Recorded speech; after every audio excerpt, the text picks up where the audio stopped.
आज हम लोग चर्चा करेंगे उपराष्ट्रपति यानी कि वो वाइस प्रेसिडेंट पे। इम्पॉर्टेंट है एग्जाम पॉइंट ऑफ व्यू से, एक तरह से स्मार्ट नोट्स है ये। और जितने भी सारे आपके एग्जाम में प्रश्न बनते हैं सबका जो है प्योर एनालिसिस है। चलिए शुरू करते हैं। ये सेशन जो है यूपी पीसीएस हो चाहे कोई भी स्टेट पीसीएस हो, आरओ यारो, यूपी एसआई, अन्य जो भी एग्जाम्स हैं जहाँ पे ये टॉपिक आता है सबके लिए इम्पोर्टेंट है। ठीक है, चलिए शुरू करते हैं आज का सेशन। देखिए परिचय पहले देख लेते हैं। भारत के उपराष्ट्रपति का जो है अनुच्छेद 163 में इनका उल्लेख है कि तहत जो है एक संवैधानिक पद है। क्या है? संवैधानिक पद है।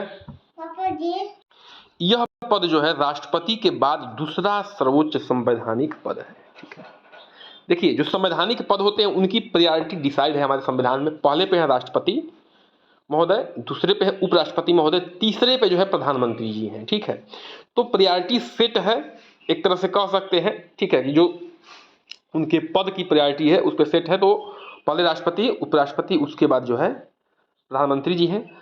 उपराष्ट्रपति क्या होते हैं? सभापति होते हैं, चेयरमैन ऑफ राज्यसभा। क्या होते हैं?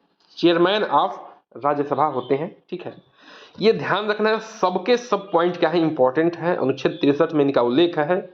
संवैधानिक पद है, दूसरा सर्वोच्च संवैधानिक पद है, चेयरमैन ऑफ राज्यसभा ये है। ठीक है, अब संवैधानिक प्रावधान क्या क्या है थोड़ा सा देख लेते हैं। इनके अनुच्छेदों में क्या क्या उल्लेख है, पहले चर्चा करते हैं अनुच्छेद 63 पे। अनुच्छेद 63 में जो है क्या है? अनुच्छेद 63 में उपराष्ट्रपति का पद दिया हुआ है। ठीक है, अनुच्छेद 64 में क्या हुआ है? उपराष्ट्रपति के राज्यसभा के पदेन एक्स ऑफिसियो सभापति होंगे। ठीक है, जो सभापति होते हैं एक्स ऑफिसियो होते हैं, वो कौन होते हैं राज्यसभा के? वो होते हैं आपके उपराष्ट्रपति महोदय। अनुच्छेद 65 में क्या है? राष्ट्रपति की अनुपस्थिति में, ठीक है, अनुच्छेद 65 में है कि राष्ट्रपति की अनुपस्थिति में या मृत्यु या त्यागपत्र की स्थिति में उपराष्ट्रपति जो है क्या करेंगे? कार्यवाहक राष्ट्रपति के रूप में कार्य करेंगे। अब देखिए एक बात ध्यान देने वाली है, जब कार्यवाहक राष्ट्रपति होंगे तो उस समय जो भी भत्ता है, सैलरी है, उनको राष्ट्रपति की मिलेगी। किसकी मिलेगी? राष्ट्रपति की मिलेगी। अनुच्छेद 66 में क्या है? अनुच्छेद 66 में है उपराष्ट्रपति के निर्वाचन का प्रावधान। ठीक है, तो उपराष्ट्रपति के निर्वाचन कौन करता है? जो संसद के, ठीक है, ध्यान रखिएगा, संसद के निर्वाचित और मनोनीत दोनों सदस्य, ठीक है, निर्वाचित भी करते हैं और मनोनीत दोनों सदस्य जो है क्या करते हैं? निकाय निर्वाचन में भाग लेते हैं। हालांकि राष्ट्रपति में ऐसा नहीं था। राष्ट्रपति में संसद क्या करते थे? केवल और केवल निर्वाचित सदस्य भाग लेते थे, और राज्य के विधानसभा थी वो, और जो दिल्ली और पांडिचेरी थी उसके विधानसभा के जो निर्वाचित सदस्य थे वो भाग लेते थे। अब आगे बढ़ते हैं। अनुच्छेद 67 में क्या है? देखिए इसमें जो है उपराष्ट्रपति के पद को हटाने का या त्याग पत्र देने का प्रावधान है अनुच्छेद 67 में। ठीक है, आगे बढ़ते हैं। निर्वाचन की प्रक्रिया क्या है? चुनाव प्रणाली में देखिए वही बात जो कर रहा था कि चुनाव प्रणाली में संयुक्त इलेक्टोरल कॉलेज द्वारा किया जाता है, जिसमें केवल संसद के दो सदन यानी कि लोकसभा और राज्यसभा के सदस्य शामिल होते हैं। ध्यान रखिएगा इसमें निर्वाचित और मनोनीत दोनों सदस्य शामिल होते हैं। मतदान पद्धति क्या है? अनुपातित प्रतिनिधिमंडल यानी कि प्रोपोर्शनल रिप्रेजेंटेशन सिस्टम है इसमें, के तहत जो है एकल संकीर्णीय सिंगल ट्रांसफरेबल वोट द्वारा चुनाव ये होता है। चुनाव कौन कराता है? देखिए इनका चुनाव जो कराता है वो कराता है भारत के निर्वाचन आयोग। ठीक है, इलेक्शन कमीशन ऑफ इंडिया। सब के सब जो है पॉइंट क्या है अपने आप में इंपॉर्टेंट है। कार्यकाल क्या है इनका? कार्यकाल जो है भैया वो है 5 साल का। ठीक है, कार्यकाल जो है 5 वर्ष का है। संविधान में पुनः निर्वाचन पर कोई प्रतिबंध नहीं है। ये कितने बार भी एक आदमी कितनी बार भी, कईयों बार भी उपराष्ट्रपति बन सकते हैं। त्याग पत्र किसको देंगे? देखिए सबके सब इंपॉर्टेंट पॉइंट है। त्याग पत्र जो है राष्ट्रपति महोदय को संबोधित करके देंगे। ठीक है, अब देखिए अब इनको अगर हटाना हो तो कैसे हटेंगे? ये इनको अगर हटाना हो तो कैसे हटेंगे बताइए? हटाना हो तो जो है राज्यसभा में विशेष बहुमत, ठीक है, से प्रस्तावित पारित करके लोकसभा में की सहमति से हटाया जाएगा। राज्यसभा में क्या होगा? विशेष बहुमत पहले होगा, उसके बाद जो है लोकसभा क्या करेगी? सहमति, और सिंपल मेजॉरिटी चाहिए इनको हटाने के लिए। ठीक है, शपथ कौन दिलाता है? राष्ट्रपति दिलवाते हैं, ये ध्यान रखना है।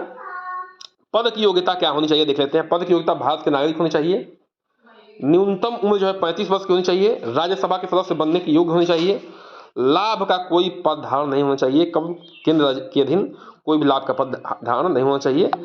कार्य और शक्तियों पर हम लोग चर्चा कर लेते हैं। उनकी कार्य और शक्तियाँ क्या हैं। राज्यसभा के सभापति के रूप में जो है राज्यसभा के कार्यवाही का संचालन करते हैं। ये क्या होते हैं, एक्स ऑफिसियो अभी बात कर चुके हैं जो है, और जो कार्यवाही है उसका संचालन करते हैं। सदन का अनुशासन एवं मर्यादा को बनाए रखना, संसदीय नियमों के अनुसार फैसले लेना, ठीक है। जो सदन है यानी कि राज्यसभा है उसके अनुशासन और मर्यादा को बनाए रखते हैं। ये जो संसद का नियम है उसके अनुसार जो है फैसले लेते हैं, और निर्णायक मत कास्टिंग वोट का प्रयोग नहीं कर सकते हैं। ये जो है ध्यान रखिएगा, जब मैच टाई होगा तभी ये वोटिंग कर सकते हैं, अन्यथा ये वोटिंग नहीं करते हैं उपराष्ट्रपति महोदय, ये ध्यान रखना है। कार्यवाहक राष्ट्रपति के रूप में वही बात हो रही थी कि अनुच्छेद किस में दिया हुआ है, आपने ध्यान दिया होगा इस बात को, ठीक। कार्यवाहक राष्ट्रपति के रूप में कब कार्य करेंगे, जब भी राष्ट्रपति महोदय की अनुपस्थिति होगी, मृत्यु हो जाएगा, त्यागपत्र दे देंगे या हटने की स्थिति में राष्ट्रपति के कर्तव्यों का निर्वहन कौन करते हैं, उपराष्ट्रपति महोदय करते हैं। 6 माह के महीने के कार्यवाहक राष्ट्रपति रह सकते हैं, 6 महीने तक जो है कार्यवाहक का काम कर सकते हैं। उसके अंदर जो है राष्ट्रपति का चुनाव कराना आवश्यक है, ठीक है। आगे बढ़ते हैं, महत्वपूर्ण बिंदु पर चर्चा करते हैं। उपराष्ट्रपति राष्ट्रपति के उत्तराधिकारी नहीं होते हैं, बल्कि केवल अस्थायी रूप में उनकी भूमिका निभाते हैं। ध्यान रखना है, ये मत सोचिएगा कि जो है ये क्या है, उनके उत्तराधिकारी हैं, उत्तराधिकारी नहीं होते हैं, अस्थायी रूप में कार्य निभाते हैं। चुनाव कराना ही पड़ेगा 6 महीने के अंदर, अगर नहीं है तो। राष्ट्रपति महोदय राज्यसभा के सभापति होने के नाते वे संसदीय कार्यों के में महत्वपूर्ण भूमिका निभाते हैं। राष्ट्रपति के चुनाव में भाग नहीं लेते हैं, लेकिन उन्हें हटाने की प्रक्रिया में लोकसभा के साथ मिलकर भूमिका निभाते। ये भी इंपॉर्टेंट बिंदु है। तो निष्कर्ष पर थोड़ा चर्चा कर लेते हैं। भारत के उपराष्ट्रपति पद जो है मुख्य रूप से राज्यसभा के सभापति के रूप में कार्य करने के लिए बनाया गया है। बिल्कुल सही बात है, ठीक है। जो राज्यसभा के सभापति हैं उनके कार्य के रूप में बनाया गया है, कार्य करने के लिए। उनका राष्ट्रपति के उत्तराधिकारी के रूप में सीमित कार्यकाल होता है, ठीक है। उनका जो है राष्ट्रपति के उत्तराधिकारी के रूप में सीमित कार्यकाल, यानी कि जब वो नहीं रहेंगे तभी होगा। यह पद संसदीय प्रणाली के महत्वपूर्ण भूमिका निभाता है, खासकर विधायी मामलों में राज्यसभा के कार्यवाही को सुचारू रूप से संचालित करने में, ठीक है। तो ये आज का सेशन और लगा होगा बिल्कुल अच्छा आपको, ठीक है। तो बिल्कुल जो है जुड़िए हमारे साथ, बने रहिए हमारे साथ।